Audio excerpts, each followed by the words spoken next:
Alrighty, artists, so what we'll be focusing on today is adding shading to our artwork using realism, but only focusing on black and white. So when we're focusing on just black and white, we usually call this a value study, where you are focusing on light values, medium values, and dark values within your drawing. So really what you're doing is looking at the actual object and how it reflects light. Some areas are going to be highlighted and have lighter values. Some areas are going to be darker and have darker values, like in this light bulb shape where the darker values are on the inside of the bulb. We see a shadow up here, a drop shadow kind of beneath the object, and even some shading along the bottom side of the bulb. You'll see that we are going to use highlights, which are lighter values within the areas where it's reflecting light, where it's really bright. So you can see these are 4 different value drawings of an object, so just focusing on the lightness and darkness of the object. The nice thing about value and working with realism is it gives your artwork dimension. So typically when we create drawings, it's easy for them to look really flat until you add shading. Shading and how the light reflects makes that appear more three-dimensional, as we had talked about with realism in color as well. Now we're just taking away the color and focusing just on the shading and highlighting. So if you want to get started with your black and white section, it's going to be really important, again, to have that object right in front of you, or a picture of that object, so you can see where the highlights and shadows are, so that we're not inventing them from our memory. So if we were to transfer over to my example here, I'll pull up my hover cam. The section that I am going to do in black and white on my drawing is this triangular piece right in here. I am going to specifically work on the watercolor palette, and then what we'll need as far as materials go, sometimes I have students start with making a value scale, so just on a blank sheet of scrap paper. What I'll have students do is take their drawing pencil and divide their scratch paper into 5 different sections. It doesn't really matter, you can do more than that if you'd like. And then what I have students do is see how dark you can get with the pencil, and as you go down your value scale, you'll make it a little bit lighter by applying less layers, just so students can get a feel for the range of values. So these are your dark values up here, and then these are your light values down here. So we can go from dark and apply a little bit less pressure and less layers here to do our light values. And I use a blending stump, or you can use like a Kleenex or tissue just to smudge a little bit so that we can blend it, so that students can also get a feel for what those colors would look like. Some students like getting messy and using their finger, but a blending stump or a paper towel or something works nice for just moving that value around a little bit more and smudging it so it has a softer appearance.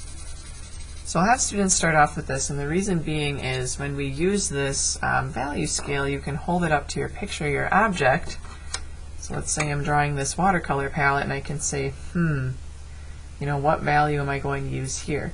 Now if I line this up, I can tell I'm definitely going to use my darkest value for some of these top ones, and then as I go down, I might do, you know, more of a lighter value as I go down here. And then when I get to my actual artist palette, I'm going to be really working with light values. So I can use that to pay attention to where my dark and light values are, just as a gauge. If you have a black and white picture, this works out a lot better because you can literally match up the gray tones in the black and white photo. So if you have a photo of your object, you could even put it onto your Google Doc, and then in the settings you can make your photo black and white, and then you can really see, okay, where am I going to use this gray tone, where am I going to use my light values, etc., and kind of hold that up to your screen, or print off the photo and take a look at it to figure out where you'll use each of those. So now if I bring my drawing back into the picture, we're trying to draw this palette as realistically as possible. So I'm going to definitely be working with my darkest values. And what I like to do is actually start from the darkest and work my way to the lightest. So I am going to make sure that I know where those highlights are. And then for this darkest paint color, I'm going to use several layers and press a little bit harder with the drawing pencil in order to really get some dark values in there. And then what I can do is I can take my blending stump or a tissue or my finger even, and I can go in, smudge that, and blend it a little bit better with my blending stump. So I can really fill those areas in. These work really nicely for those little areas of your drawing that you might have a hard time getting to. So now, if I'm paying attention to these little areas around my paint, I also have a little shadow there that I need to pay attention to. What I might be able to do is use my blending stump and just add a teeny kind of drop shadow around my colors. Doesn't have to be very dark. And I'm nearly all finished with that. Remember, your eraser is a tool. If you ever get too dark, you can always go back in and lighten it areas up with your eraser and touch that up too. Because if I look here, some of my brightest areas are in these little paint highlights and then also around my paints. So make sure this doesn't get too dark in here. Touch that up with an eraser if I need to, just like that. Now my brown here, which actually looks kind of black in the camera, but my brown is a little bit lighter, so when I do my brown, I'm not going to quite go so dark with the values, but a little bit lighter, so just applying a little bit less pressure on my colored pencil, or sorry, my drawing pencil, so it doesn't get as dark as the black was.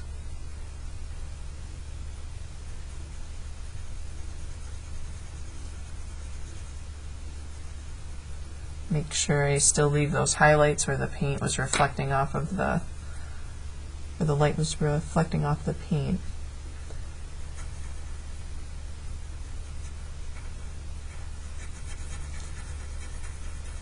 Again, I can do this with my finger if I feel comfortable with it, but either way.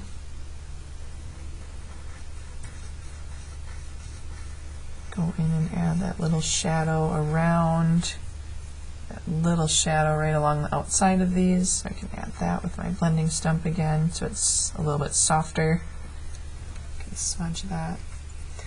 And then my purple is also a little bit lighter, kind of similar to my brown. Not quite as dark as the black, but still pretty dark.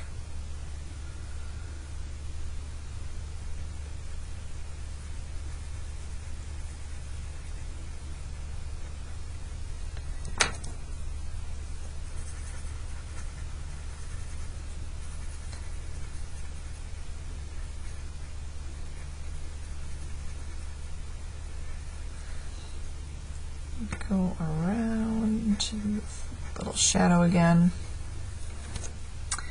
And I have my paints nearly done. What I notice is there's a little bit of a shadow like in between the paints too.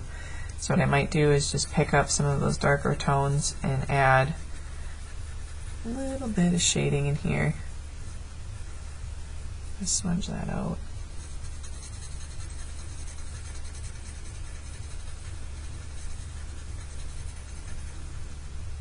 Now, when I go into this area here, I notice that there is kind of a, straighten this out when I'm drawing it. I notice that there's a shadow right along the paint. So I am going to draw that in.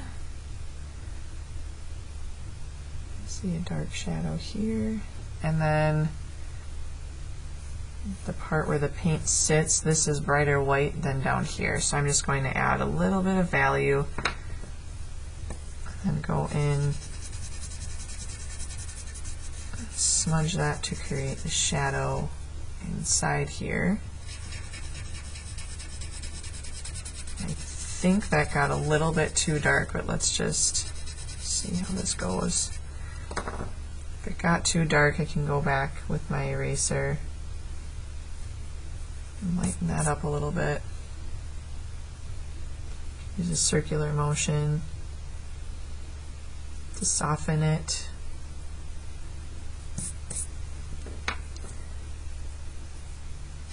And it's right in here that I need to darken that shadow.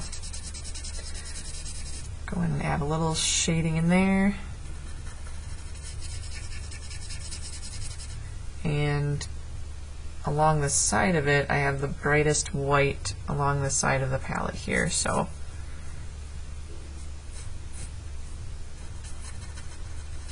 it's looking pretty good. Now if I go over here, the left side of this insert is brighter on the right and then darker on the left. So I want to apply that same shadow here with the pencil. Very lightly add that value, and I don't want to get too dark with this because there are not, there's no extreme black shadow in there, it's just really light.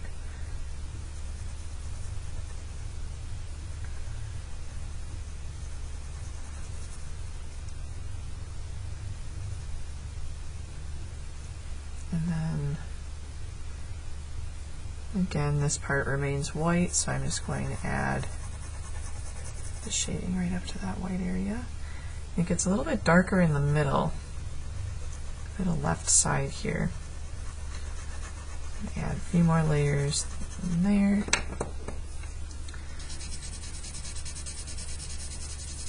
Blend that, maybe even use my finger to really get a soft shadow in there.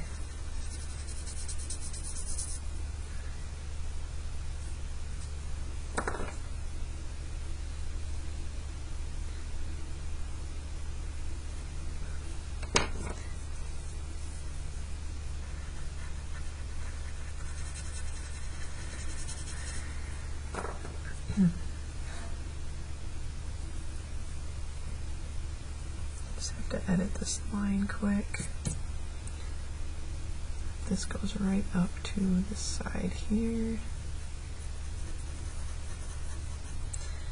And I just realized I accidentally went a little bit into my other section here, but I can always go back and erase it. And then right in here is going to be the darkest area as far as shadows go. Just not quite as dark as my paint, so I need a kind of a dark gray tone in there.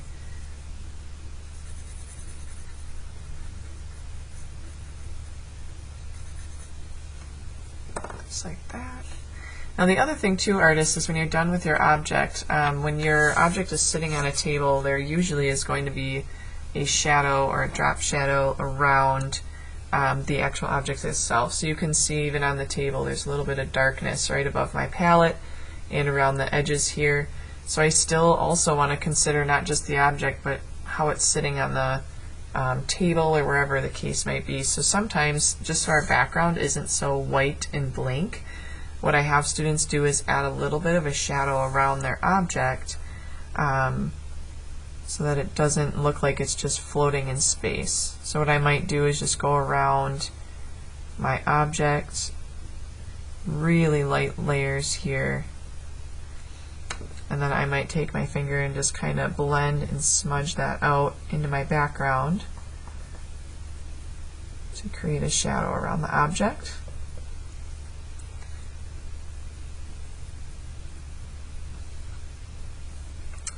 And this area is going to be shaded more right in here. I have a little bit darker of a shadow right on the table here. And darken that up. And smudge that out. You'll see that you will get a little bit messy, so you'll have to wash your hands when you're done probably with this step, but sometimes students like having fun with that. smudges too much, I can always touch that up with an eraser.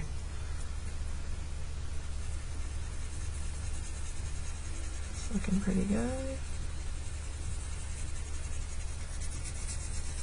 And then hopefully after adding that little drop shadow, it'll appear as if your object is sitting on, you know, some kind of surface rather than just having blank space behind there. So I'm noticing though, like this part is the lightest part of my palette, this little ridge. I just need to go back with an eraser and brighten that up so it doesn't get too dark. So after you do some smudging, just make sure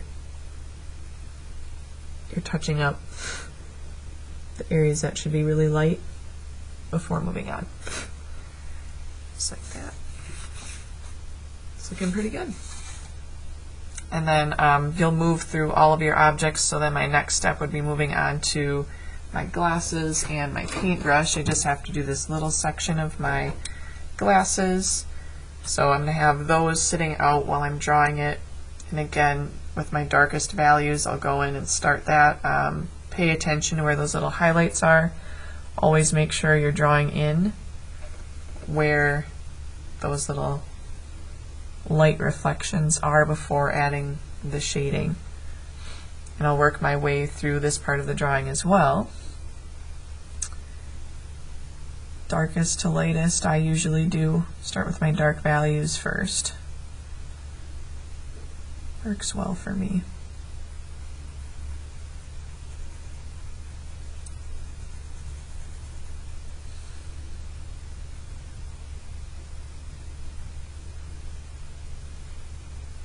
And I have a little highlight that goes all the way across the bottom of the glasses here. I'll leave a little white stripe-like shape in there.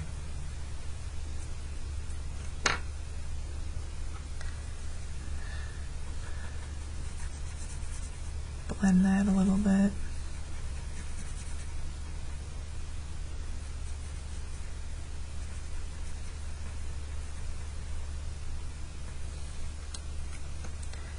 Pay attention to where the highlights are. Even on the mint part, I have a little highlight here. So I need to make sure I know where that highlight is.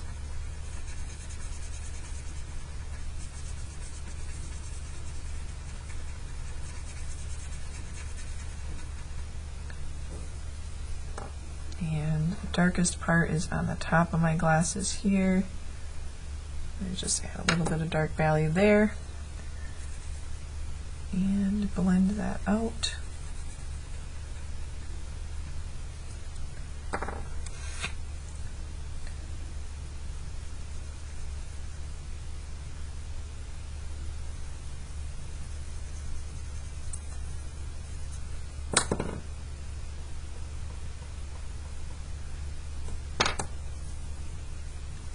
Smudge it to create some medium values in there where the gray tones are.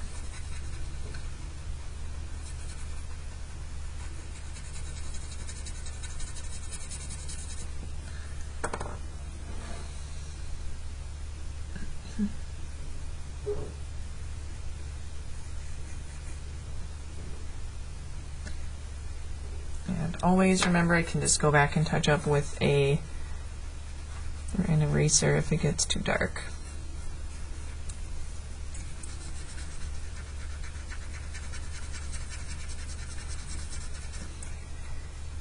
And my lens, this is where it's kind of tough.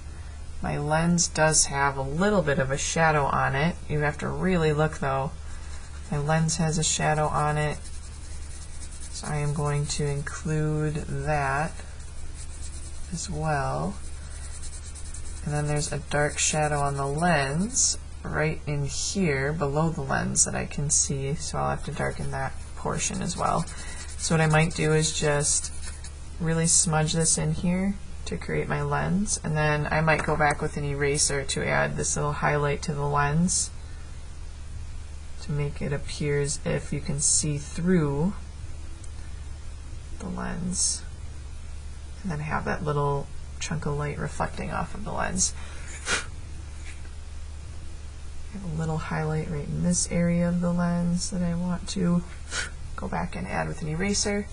And then again, to do that little drop shadow, just like really light layers of drawing pencil around the object just to add a little drop shadow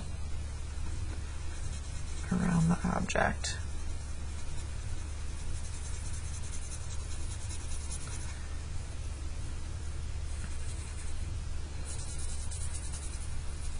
I like to use circular motions for this part whenever I'm smudging or blending.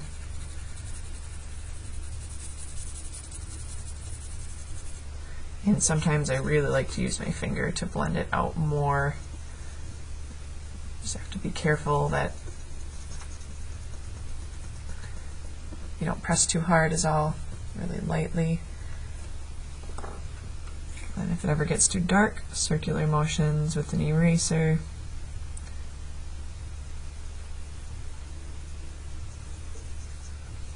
And then go back with the finger and smudge a little bit more. Should be good there.